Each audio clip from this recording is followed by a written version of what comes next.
The year was 2087. Humans had spread beyond Earth. They built homes on Mars and research centers on Europa.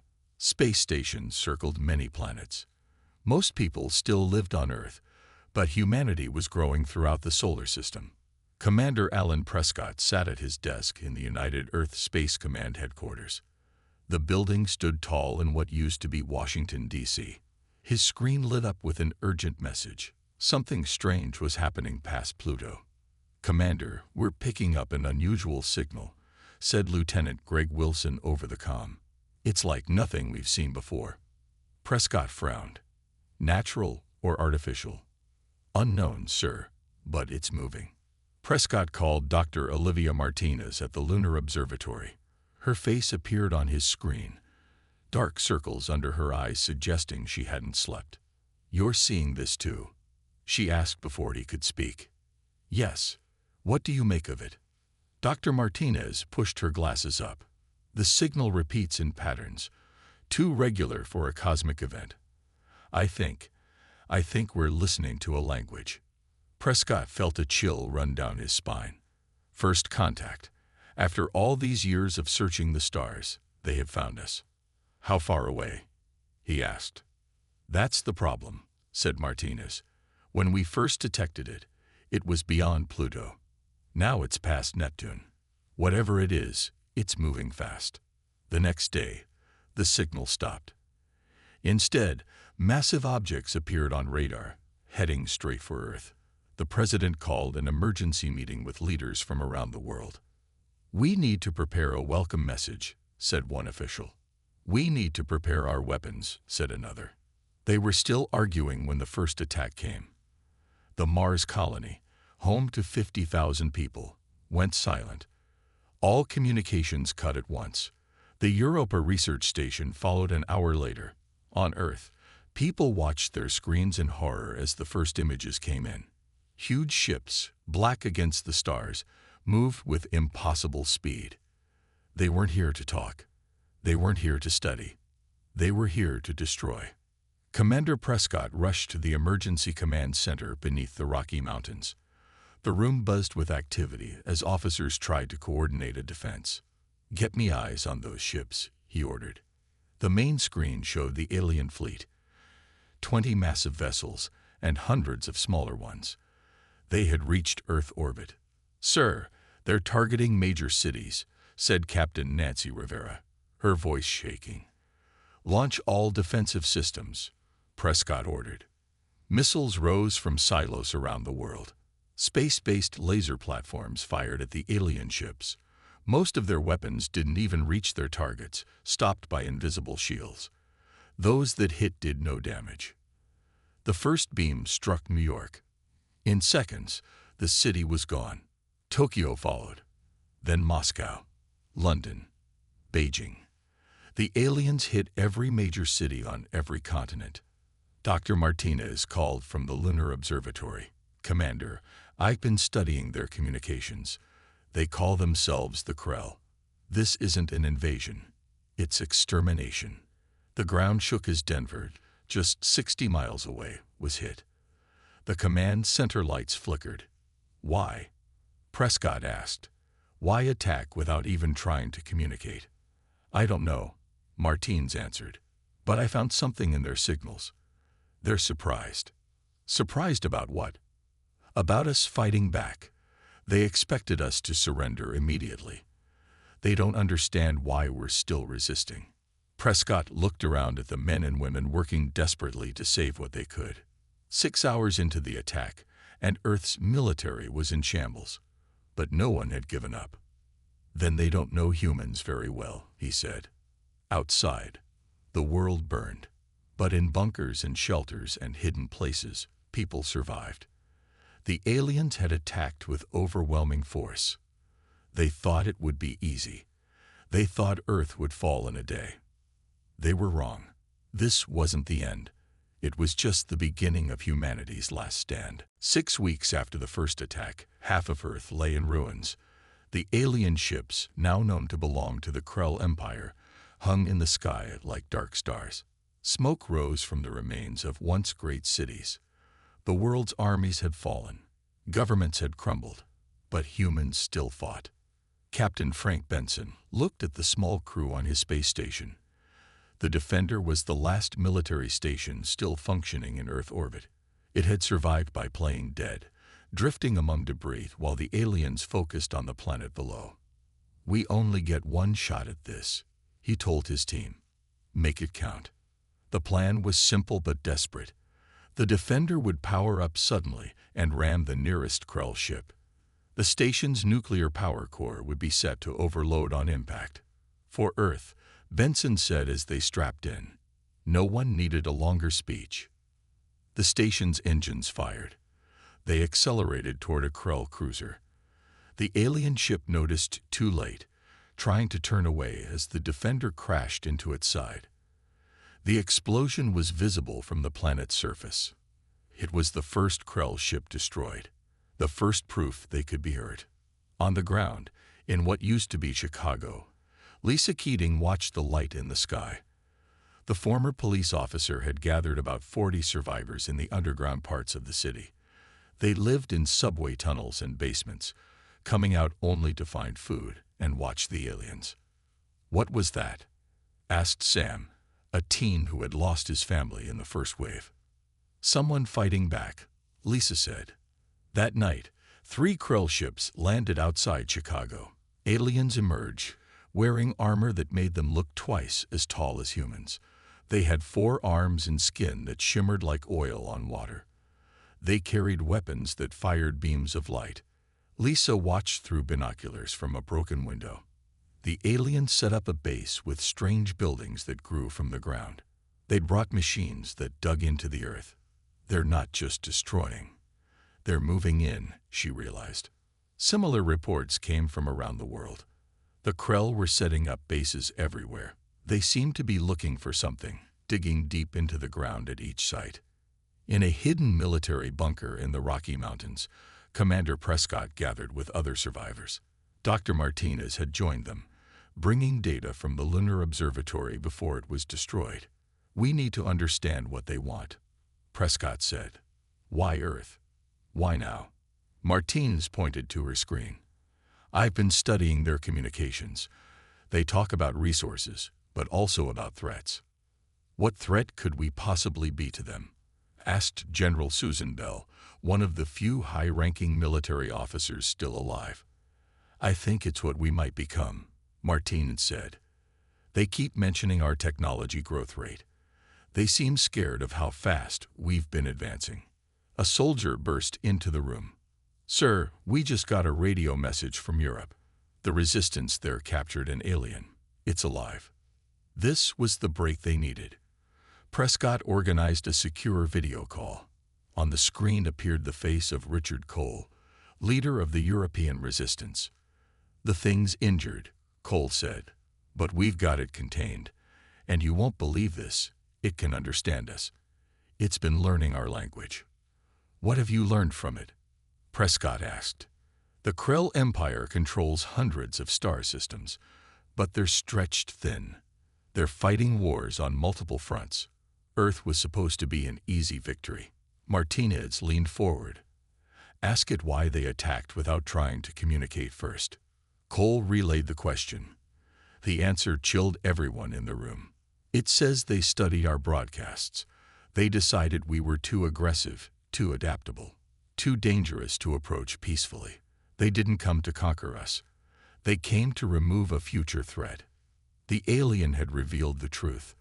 The Krell hadn't attacked Earth because they wanted our planet. They attacked because they feared what humanity might become. 8 months passed since the Krell arrived. Winter came to the northern half of Earth. Snow covered the ruins of cities and the alien bases alike. Humans learned to survive in this new world. They moved at night, hid during the day, and watched the invaders. Dr. William Hardy worked in a hidden lab deep in the Appalachian Mountains. Before the attack, he had been a code breaker for the government. Now he studied the Krell language and technology. His lab was filled with pieces of alien equipment collected by resistance fighters. "I think I've got it," he said to his assistant, Kelly Rogers. He pointed to his computer screen where strange symbols scrolled past. This is a Krell military channel. They don't know we can hear them. Kelly leaned closer. What are they saying? They're talking about reinforcements. And Hardy paused, his eyes widening. Problems on other worlds. The Krell Empire is fighting rebels on multiple planets. Earth isn't their only war. This news spread quickly through human resistance networks. If the Krell were busy elsewhere, it meant they couldn't focus all their forces on Earth. In what was once Geneva, Switzerland, the aliens had built their main base. They forced captured humans to build a giant radio tower. From this tower, a Krell leader named Zak Thar broadcast messages across Earth in broken human language. Humans, stop fighting. Join Krell Empire. Live as servants, or die as enemies. The broadcasts offered peace to any humans who surrendered. Those who did were taken to work camps. None were ever seen again. Commander Prescott, now the leader of the North American resistance, gathered his top people in their mountain base. The room was cold, lit by portable lamps to save power. What have we learned about them? He asked. Dr. Martinez displayed images on a screen. The Krell aren't one species. The soldiers are one kind, the commanders another. They rule over at least 6 different alien races. It's an empire in the worst sense. Any weaknesses?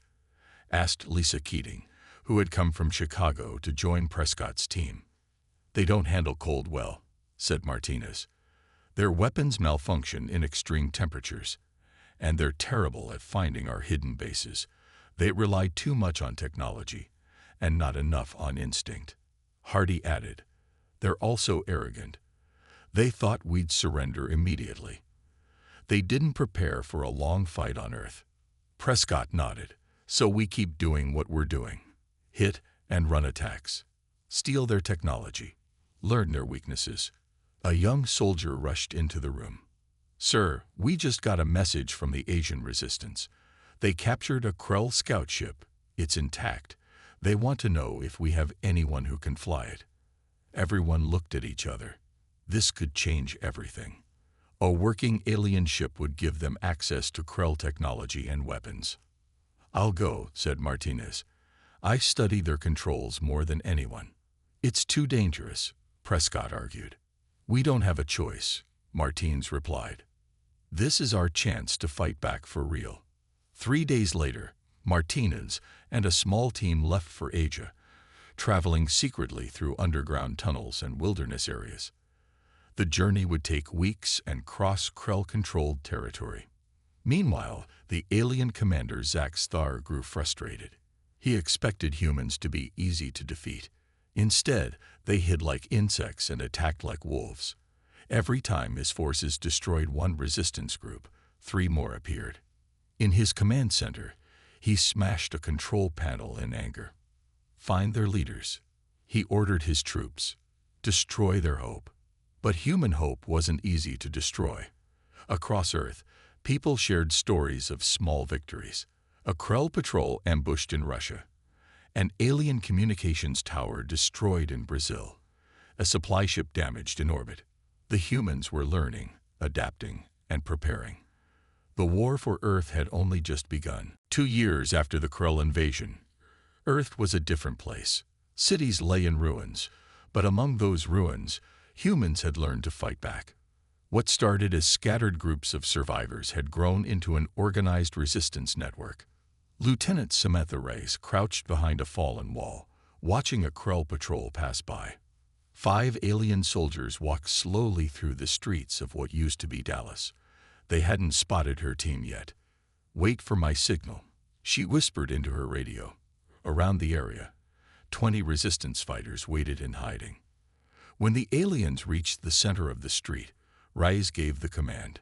Now, her fighters attacked from all sides. They used weapons made from Krell technology, modified by human engineers. The aliens fought back, but they were surrounded. In less than a minute, all 5 were dead. Gather their weapons and equipment, Reyes ordered. Leave no trace we were here. Across the ocean in Australia, engineer Chris Dawson worked in an underground lab. He had been studying captured Krell technology for months. The trick is their shields, he explained to a group of resistance leaders. They block energy weapons but not physical objects if they're moving slowly enough. He demonstrated with a small drone captured from the aliens. Its shield glowed blue around it. "Watch," he said, firing an energy weapon at it. The shot bounced off. Then he slowly pushed a metal rod through the shield. "See, we can beat their technology if we're smart about it." Such discoveries gave humans an edge they desperately needed. The Krell had better weapons and ships, but humans had something the aliens didn't expect: creativity and determination. In the Resistance headquarters, Commander Prescott met with his top officers. A map showed Krell positions around the world. "Dr. Martinez returned from Asia," he announced. "The news is good. They successfully studied the captured scout ship. We now understand Krell communication systems." This was a major breakthrough. For the first time, humans could listen to all Krell transmissions and sometimes send false messages. "We're ready for Operation Thunder," Prescott continued. 50 simultaneous attacks on Krell outposts worldwide. We hit them everywhere at once to show them we're organized and dangerous. Lieutenant Reyes nodded. "My teams are ready, sir." The operation was set for 3 days later. Across the world, resistance groups prepared. They would use everything they had learned about the aliens' weaknesses. The night before the attack, Lisa Keating spoke to her fighters in Chicago. "Tomorrow we show the Krell that taking Earth was the biggest mistake they ever made," she said. "We are not beaten. We are not conquered. We are humans, and this is our planet." Her words were repeated in resistance bases everywhere. From the ruins of cities and the depths of forests, humans prepared to strike back as one force. Operation Thunder began at dawn. In every corner of the world, Krell bases came under attack. Humans used reprogrammed Krell drones, captured weapons, and homemade explosives. They struck quickly and vanished before reinforcements arrived. By sunset, humans had destroyed 50 Krell outposts and damaged many more. They lost fighters too, but the message was sent. Humanity was fighting back as a united force. In his command center, Zach Sthar raged at his officers. How did they coordinate this? How did they know our positions? A subordinate approached nervously. "Sir, we've detected a human transmission. They're broadcasting on all frequencies." On screens throughout the Krell fleet, a human face appeared. It was Commander Prescott. "Attention Krell forces," he said calmly. "Today was just the beginning. You attacked our world. You killed our people. You thought we would fall easily. You were wrong. We will never surrender. We will never stop fighting. Earth is our home, and we will take it back. This is your only warning." The message ended. In orbit, the Krell War Council made a decision. They would deploy their planet-killer weapons. The time for occupation was over. Now they would simply destroy all life on Earth. The resistance leaders gathered in their underground base to plan Operation Phoenix. It was their most dangerous mission yet. But they had no choice. The Krell had moved planet-killer weapons into orbit. They had to act now or Earth would be destroyed. "The plan is simple but risky," said Commander Prescott, pointing to a hologram of a Krell flagship. "A small team will infiltrate their main ship using the scout craft Dr. Martinez studied. Once inside, they'll plant evidence suggesting other alien species are helping humans." "Why would that work?" asked Lisa Keating. Dr. Martinez explained. "The Krell are paranoid. They're fighting wars on many fronts.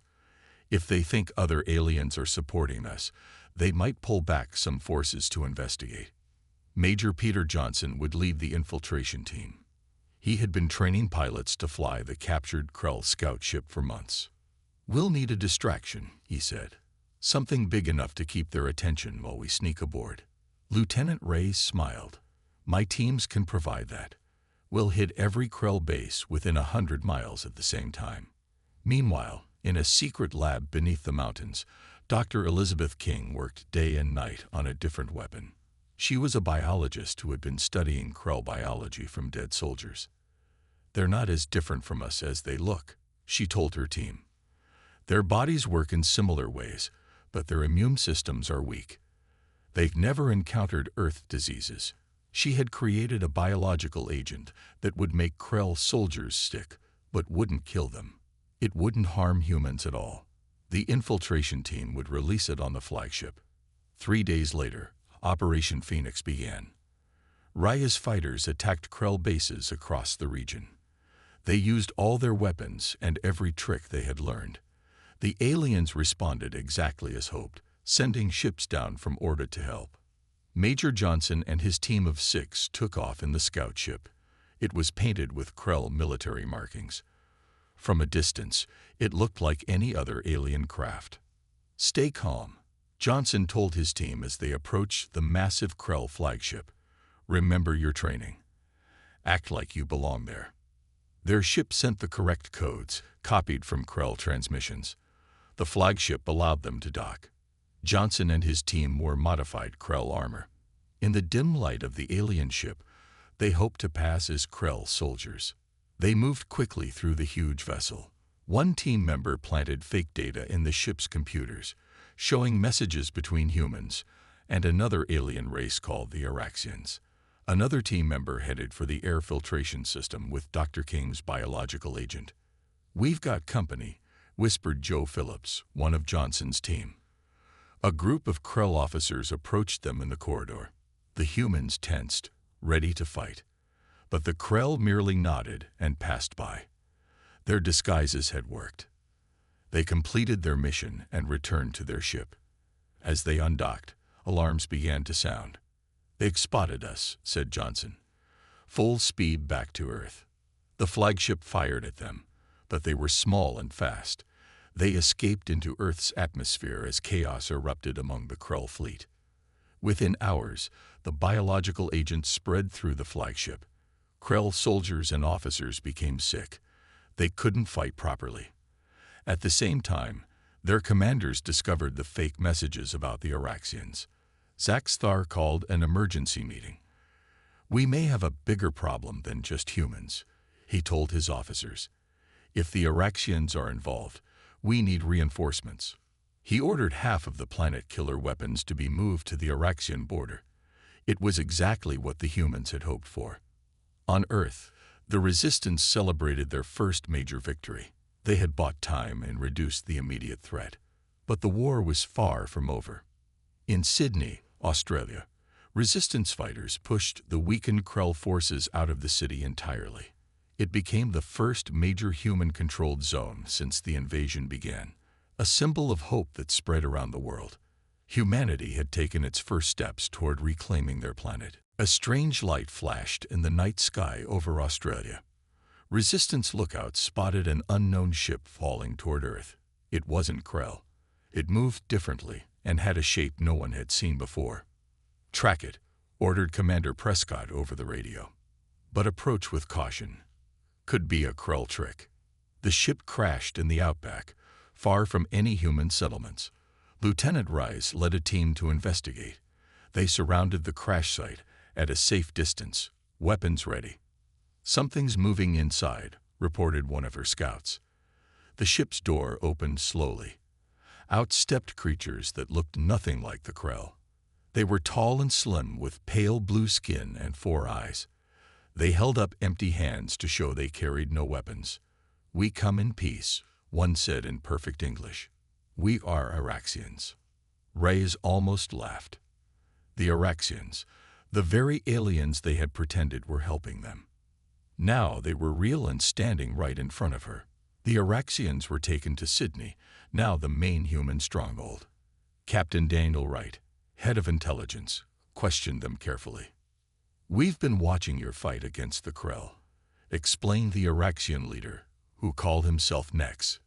"You've impressed us. No species has resisted the Krell this effectively before." "Why come now?" asked Wright. "Your false messages," said Nex. "Clever. The Krell believe we are already helping you, so we decided perhaps we should." Nex explained that the galaxy was divided between several major powers. The Krell Empire was one of the largest but not the only one. The Araxian Confederation controlled many star systems on the other side of the galaxy. The Krell violated our treaties by attacking your world, Nex said. But we expected them to conquer you quickly, before we could intervene. Dr. Martinez studied the Araxian technology they brought. It was different from Krell tech. More elegant, less focused on weapons. They're offering us advanced shields and engines, she told the Resistance Council. Technology that could help us fight the Krell. What do they want in return? Asked Lisa Keating, always cautious. The answer came from Nex himself, who joined the meeting. We want Earth to become a buffer state between our territory and the Krell. An allied world that can help contain Krell expansion. This offer divided the human leaders. Some saw it as salvation. With Araxian technology, they could drive the Krell away. Others feared replacing one alien master with another. Can we trust them? Wright asked Dr. Martins privately after the meeting. I don't know, she admitted, but their technology is real. And right now, we need all the help we can get. Commander Prescott made the decision. They would accept Araxian help but maintain independence. The alliance would be one of equals, not masters and servants. The Krell discovered the Araxian ship soon enough. Their spy drone spotted it in Sydney. Zach Sfar was furious. So the humans really are working with the Araxians, he raged. This changes everything. He contacted the Krell High Command. Earth has become a critical battlefront. We need all available forces here immediately. The High Command agreed. They ordered Zach Sfar to proceed with the final solution. Complete sterilization of Earth's surface. All Krell troops would be evacuated, and then the planet-killer weapons would fire. Nothing will survive, promised Zach Sfar. Not the humans, not the Araxians, not even the simplest life forms. On Earth, the Resistance detected unusual movements among Krell forces. They were pulling back from ground bases, retreating to their ships. They're not leaving, said Wright as he analyzed the patterns. They're clearing the area for something big. Dr. Martinez intercepted and decoded a Krell transmission. Her face went pale as she translated it. They're activating the planet killers, she said. All of them. They're going to destroy all life on Earth. The Human-Araxian Alliance had only days to prevent the complete destruction of Earth. The final battle for humanity's home was about to begin. The Krell reinforcements arrived in the solar system. Huge warships appeared near Jupiter, more than had ever been seen before. At the same time, the planet-killer weapon began to power up in Earth orbit. It looked like a giant metal spider with legs pointing down at the planet. It targets the core, explained Nex, the Araxian leader. It will destabilize Earth from the inside. We have less than 3 days before it activates fully. In Sydney, human and Araxian leaders planned their last defense. They had only a small fleet, 5 Araxian ships, and 3 captured Krell vessels modified by humans. We need to split our forces, said Commander Prescott. One team must disable the planet killer in orbit. Another must attack their command center on the ground. Commander Diana Ross would lead the space assault. She had been a pilot before the invasion and now commanded the human crewed ships. The odds are bad, she admitted, but we only need to reach the planet killer and plant explosives at these key points. She pointed to a hologram showing the weapon's weak spots. For the ground mission, Colonel Ryan Miller would lead a special forces team to infiltrate the Krell command center. It was located in what used to be Beijing, heavily guarded with alien technology. We'll use their sewers and subway tunnels, Miller explained. The Krell never bothered to map them all. As preparations continued, Captain Wright pulled Dr. Martinez aside. The Araxians are hiding something, he whispered. I've been monitoring their communications. They're talking about the opportunity and After-Earth. You think they want the Krell to destroy us? Martins asked, horrified. No, but I think they want to use this crisis somehow. Stay alert. The next morning, the attack began.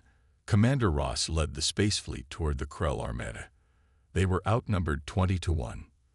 All ships, execute pattern Delta, she ordered. The human and Araxian vessels split into small groups, attacking from multiple directions. They couldn't win a direct battle, but they could create enough chaos to let a few ships reach the planet killer. Ross's own ship took heavy damage. "Engine 2 is gone," reported her pilot. "Shields failing." "Stay on course," she said calmly. They were getting close to their target. On the ground, Colonel Miller's team moved through dark tunnels beneath Beijing. They wore suits that masked their heat signatures from Krell sensors. They'd reached a point directly beneath the alien command center. "Plant the charges," Miller ordered. His team set powerful explosives on the tunnel ceiling. Above them, Zaxthar received reports of the space battle. "Ignore the small ships," he commanded. "Protect the planet killer at all costs." But the humans and Araxians had studied Krell tactics. They knew exactly how to confuse the alien fleet. 3 ships broke through the defensive line and reached the planet killer. Commander Ross's damaged vessel was one of them. "We won't get another chance," she told her crew. "Prepare to board the weapon." Using cutting tools, they created an entrance into the planet killer. Ross led a team inside, carrying explosives. They had memorized the layout from Araxian intelligence.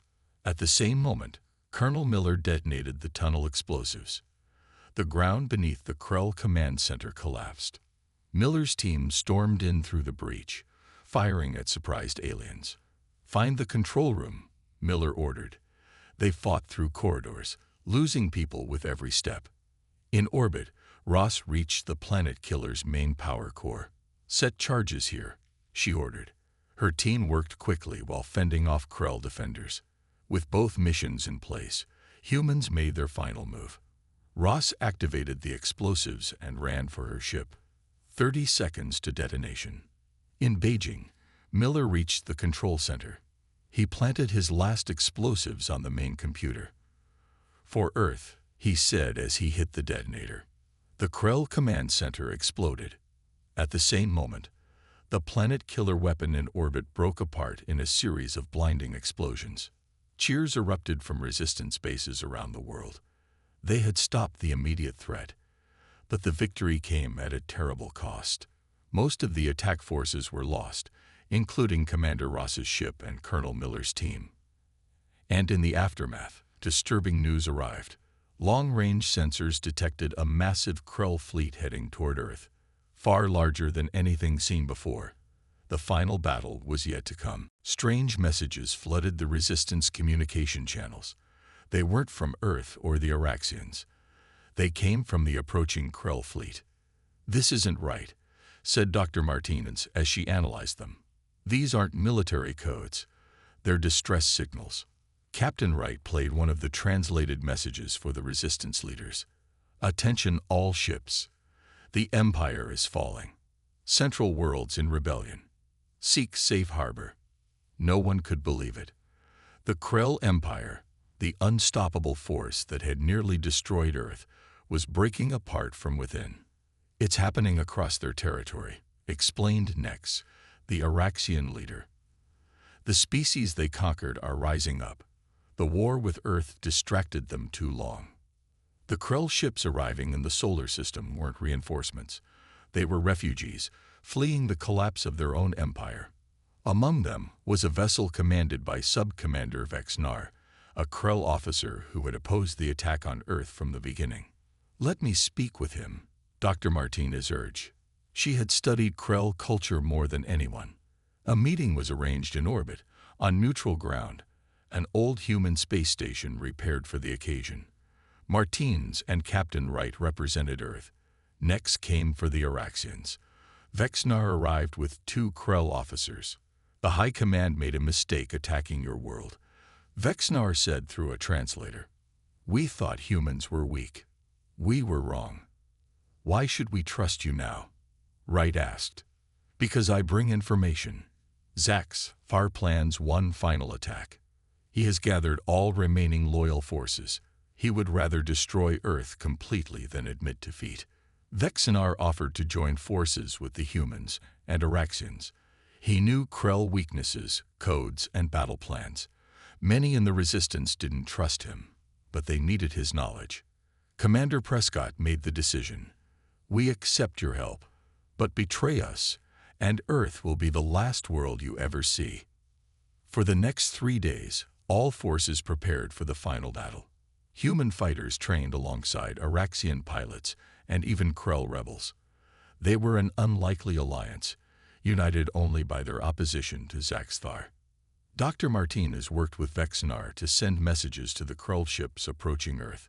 Many more defected, joining the rebellion against their own empire. When Zaxthar's fleet arrived, they found not a weakened Earth but a combined force waiting for them. The battle began in space, ships firing as they closed distance. On Earth, humans watched the lights of combat flash in the night sky. Lisa Keating stood with her fighters in Chicago. Whatever happens up there, she told them, we hold this ground. Earth belongs to us. The space battle raged for hours. The combined fleet used tactics Zaxthar couldn't predict. Humans' creativity, Araxians' technology, and Krell rebels' inside knowledge. Zaxthar's flagship pushed through toward Earth. If I cannot have this world, no one will, he raged, preparing to launch his last planet-killer weapon. But Vexenar's ship intercepted him. The two Krell vessels locked together in combat. Captain Wright, aboard an Araxian ship, saw his chance. He led a boarding party onto Zaxthar's flagship. The fight was brutal. Wright lost half his team reaching the bridge. There, they faced Zaxthar himself. Your species should have died quietly, the Krell commander hissed. That's not how humans work, Wright replied as they attacked. The battle ended with Zaxthar's defeat. Without their leader, the remaining loyal Krell surrendered or fled. 3 weeks later, representatives from Earth, the Araxian Confederation, and the reformed Krell worlds met on the same space station. They signed the Sol Treaty, recognizing Earth as a sovereign world and equal member of the galactic community. Captain Wright and Dr. Martinez were chosen as Earth's first ambassadors to the wider galaxy. As they boarded their ship, Wright looked back at Earth. They attacked us thinking we were weak, he said. They never expected us to become stronger. Martinez nodded. The Krell Empire attacked Earth first, and we gave them their last chance to become something better. Their ship departed Earth, carrying humanity's message to the stars.